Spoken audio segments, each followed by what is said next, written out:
Did you know, just off the coast of Japan, about the area called Taiji, the amount of dolphins they're out there fishing?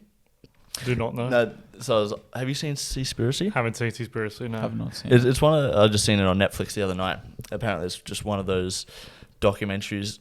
I sort of felt like it was going to be a lot like Game Changers going in, where it sort of just revolutionizes the way you think about something, and then just waiting for Joe Rogan to go in and debunk it. But this one seems legit, and it's hard to call out, because I think a lot of what's going on in the fishing industry is what's going on in real life. I don't think it's fake, but essentially, so in this area of Japan called Taiji, they go out and they'll have all this fleet of ships go out, 11 ships, and then they'll lure in these dolphins, and then they bring them into the harbour, and then people just jump off the boats and just like axe them or something like that. I don't know what they use.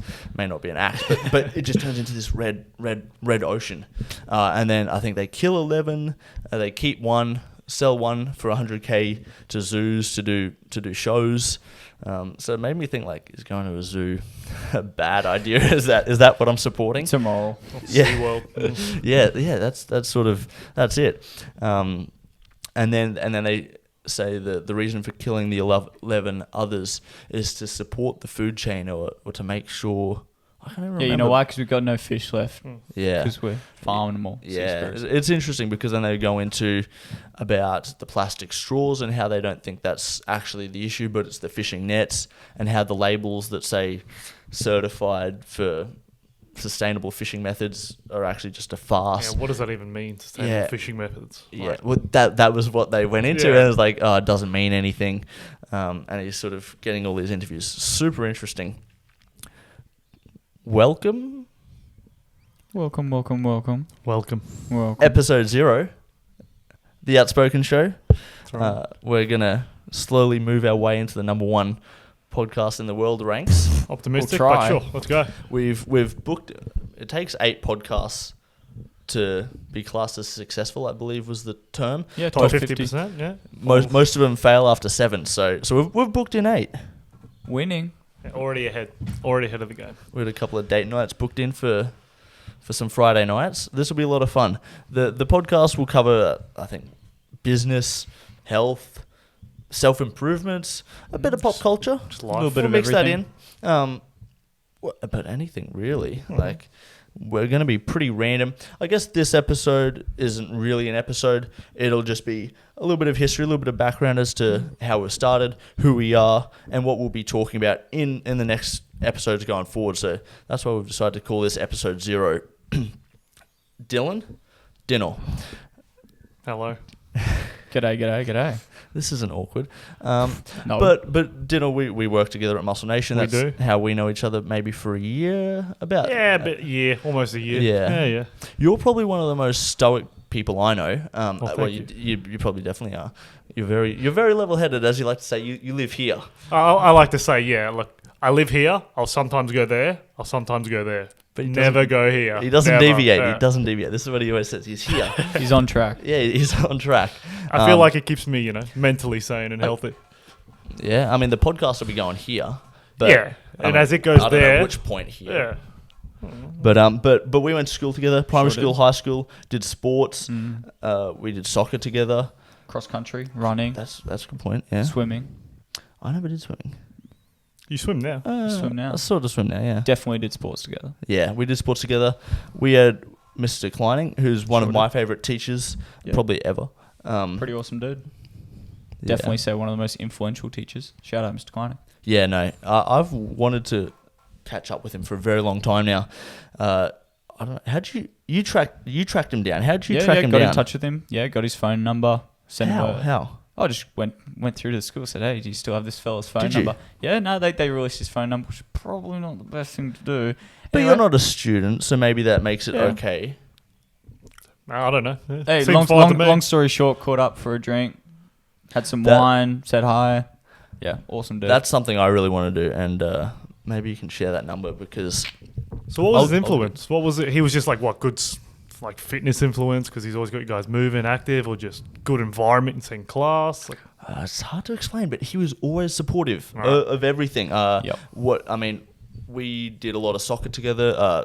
We were a competitive school for soccer. I don't know what levels we made it to, but we made it out of school soccer. Yeah, like a Med East team. So basically, Yeah, like one step down from state performance.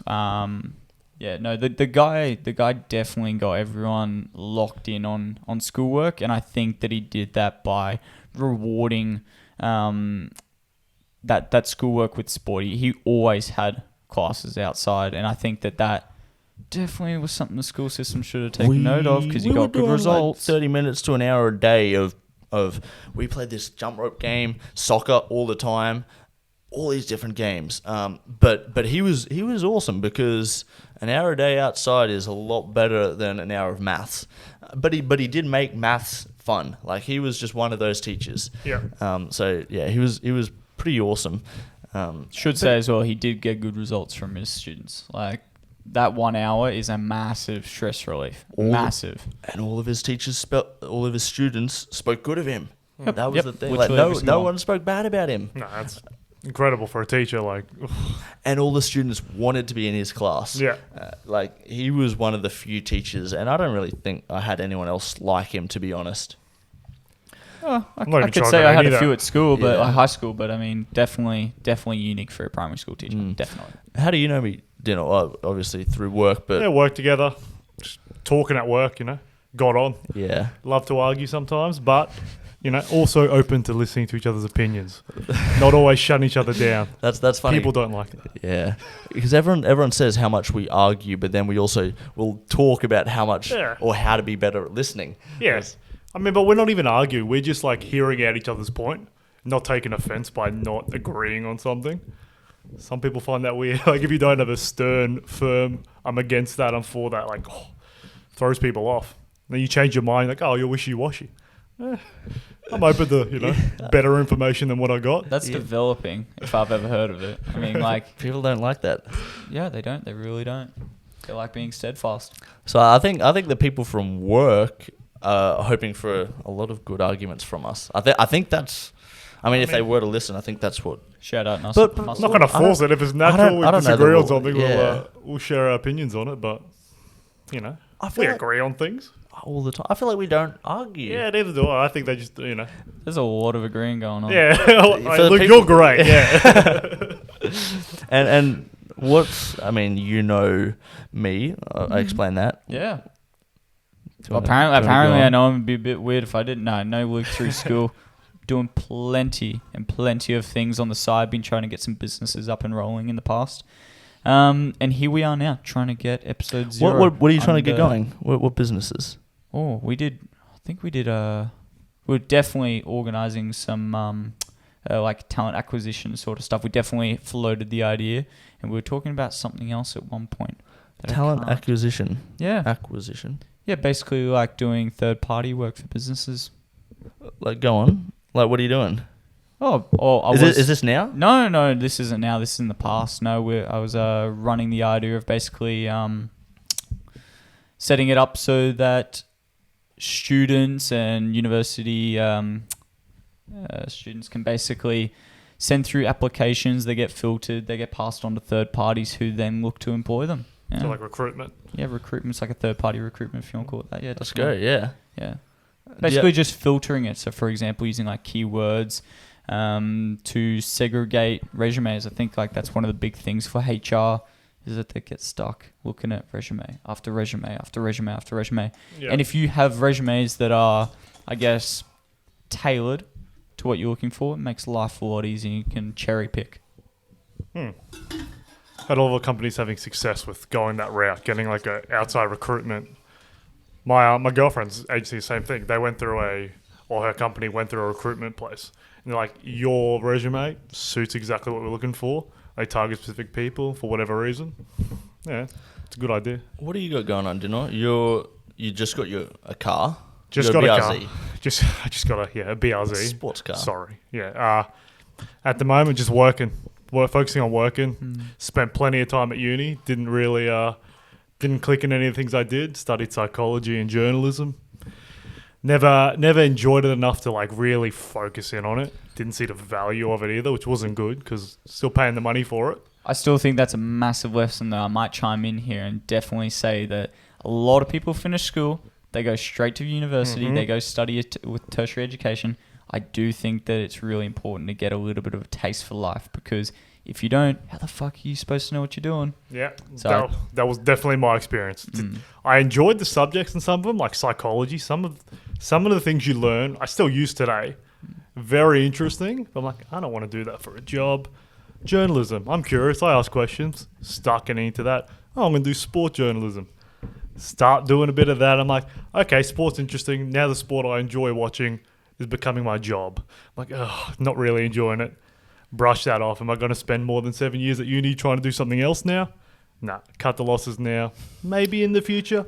Don't think so. Nothing in my head at the moment. Let's work full time. Let's focus on starting life. But you don't need, like, if you wanted to go to journalism, you could. Oh, yeah, 100%. Like, you don't need That's a what I degree. also realised Like, in the I mean, degree. I'm pretty sure, like, TMZ, like, surely they don't have a degree. I would argue that is not even journalism, though. That is something different. That is But that's what gets the views, and They that's what probably gets the get paid people in. more. Oh, Do they would get paid what, more. I wonder what their Current income affair. is. The job in Australia. You want to go like a current Tracy affair, one of those Grimshaw. things. They get paid the best in terms of journalists. 60 minutes. 60 minutes, same shit. Yeah, thoughts on 60 minutes? I don't watch it often. I mean, sometimes it's hard to follow. If you were Tracy Grimshaw, how much would you want to get paid? You'd be on like 400k a year. That's good. Yeah, probably say something similar, like 4 or That's 5. not bad. Yeah. Dude, I'd be happy with 5. 700. 700. Yeah, Big okay. money. 700. Big That's money. gonna be one of the top in terms of like news personalities in Australia. It probably isn't far off. But regardless, they're like the 1% of journalism though. Yeah. Well, Waleed Ali, he'd be... Is it Ali? From the project? Yeah, He'd be he's up also another there. big one. Yeah. Carl- that whole project Carl- they're probably yeah. doing all right. Carl Stefanovic. And who's... But then, yeah, they're up there too. Koshy. Yeah.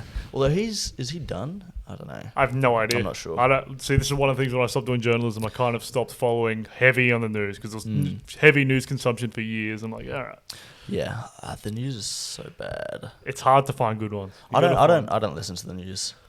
Yeah, I mean, it's some of it's valuable. Like if you can get one that's unbiased and things that you can just at least get an understanding of what's going on in the world, good. But don't take everything as you know. I think the bias stuff's good as well. It even just gives you mental bubble gum, you know? Like that's one thing I take away from it for sure, which is that even if you get some reporting that's a little bit questionable, you can still take something away from that if you're being, you know, constructive about it, and you're not going to be so, you know, steadfast in your ways like we were talking about earlier, having arguments and taking away parts from it. I don't listen to the news. Purely for the fact I that don't listen to the Out news. of principle. My attitude is fuck the news. If something is that newsworthy, it'll get to me, and I think it does. I mean, like coronavirus is news, and I don't keep up to date, but I'm fairly sure I know it. Like I know what's going on. I know the restrictions. I know what's currently going on. But not by listening to the news. It's because other people talk about it. And it's like, I don't know. That, for me, is just the way to save time and all that mental bullshit that gets talked about on the news. And it just comes through to me anyway. The actual news I hear about. Yeah, it's a good way of filtering out the things that like, all right, this is what everyone cares about. You'll find out about it at work. They'll start talking about it. You'll catch up, or you'll catch up with what's being said anyway. Oh, yeah. Everything else, if you're not really interested, Yeah.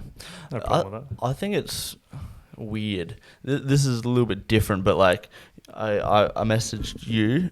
We haven't spoke. It'd been a while since we'd spoke. We'd always been we've close, been but it'd been a busy, while. Yeah. super busy. And then I asked you as well. There's probably a random message asking if both of you wanted to be on this podcast. And I don't know, it feels weird because, I don't know, I have quite often these silly ideas, these crazy ideas, and it still seems funny to me that people say yes to actually participate in these ideas. Full send ideas, that's what I'm all about. Yeah, it's like, I don't know, Uluru, the run I did around Uluru. Right. Talk a bit about it. Well, no, we can talk about it, we'll do it on another Okay. podcast, Go on. but by convincing Johnny, who is the cameraman who's doing the documentary on it, convincing him to come, and then he and then convincing Work jumped on. They Muscle Nation donated $10,000. We raised $23,000 for mental health, which is incredible. Yeah, I didn't awesome. expect to raise that much, but the fact that like people jump onto my idea is like, I don't know. It's like, it seems weird that because in my head I understand how crazy what I'm saying is. You're realistic. You're realistic, Like knowing that it's crazy. I sort of understand, and that people are actually like willing to jump on. It's like it sort of makes me think like who am I? Like who am I to be the one that's sort of trying to do this run or start the podcast? Because I know I sort of look to like your Joe Rogan or your Logan Paul, and like I guess you hold them in such a high position in your mind that it justifies why they do it.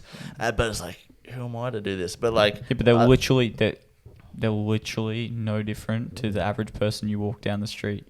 You know, like sure, Joe Rogan might have some martial art experience and he's a beast. He's a badass. Badass. At the end of the day, there could be someone else out there with the same amount of martial experience, and they could just as easily get on a mic and talk. So I do think that like, whilst these people are amazing, it's good to give yourself a little bit of support, back yourself a little bit, full send. Yeah. No, well, thank you for jumping on, but it still seems weird that like people actually listen and want to take part in my ideas, because I do acknowledge. But people like ideas that, like, oh, I wouldn't have even thought to do that. It's a great idea. All right, I'll jump on board with that. Or like, oh, he's going to do that? Really? Like the run? Like, really? That's pretty cool. Because it's interesting. So a lot of people are scared, I think, to think too far outside the box and to go and do something. So they'd be like, that's a cool idea. You probably got a lot of, or you did get a lot of like skepticism about the run. A lot. But immediately I'm like, no, that's a great idea. You're going to do it. And it's going to be like, it's because people, I don't know, I feel like people are scared to do things that are crazy and outrageous because what if they fail? Yeah. But like, who cares? Who cares if you fail? Why'd you say yes to the podcast? You said yes. You didn't need any convincing. Well, I mean, back when I did journalism, one of the good things I got out of it, I think it's when I started listening to podcasts. And I'm like, they're interesting. When I was in journalism, if there's anything I wanted to do with it, I'm like, podcast seems like the most natural thing, the best thing. They're interesting. Like listening to them. We can definitely talk. Like at work, I have no problem talking. Like we can talk about anything. So, just a good idea. I think it sounded fun. Why'd you say yes? I like the creative element of it. I think it's pretty awesome just to get outside of your comfort zone. And the way that I vision this, if this ever blows up, right, and there was 3,000 people... Mark that. Yeah, mark that. Episode 0. Monday, 5th of April. It is 4:18 p.m. If this ever blows up. If this ever blows up. No, but if 3,000 people, right, would have watched this episode 0... I would be like, yeah, wow, fantastic. If 3,000 people walked into my kitchen while I was cooking, I'd shit bricks. So that I'd for call me the police. I'd call the police. That for me was the reason. I may even leave my kitchen. It's jumping outside your comfort zone. I think that's a massive thing. Whether this blows up, hopefully it does. Mark that. But if it doesn't, it's still a really, really, really awesome outlet to grow from. So. Do we want to talk about anything else? This, I guess, is episode 0. I don't really. I think let's save the conversation. We got a few talking points that we want to talk about next episode. Should we save that? Keep it suspenseful. Yeah. Keep them hungry. We'll see episode 1. Is there anything else we want to talk about? A quick brief introduction on each other. I think it was good. Yeah. Keep it suspenseful. Thank you for listening. Episode 0 at The Outspoken Show.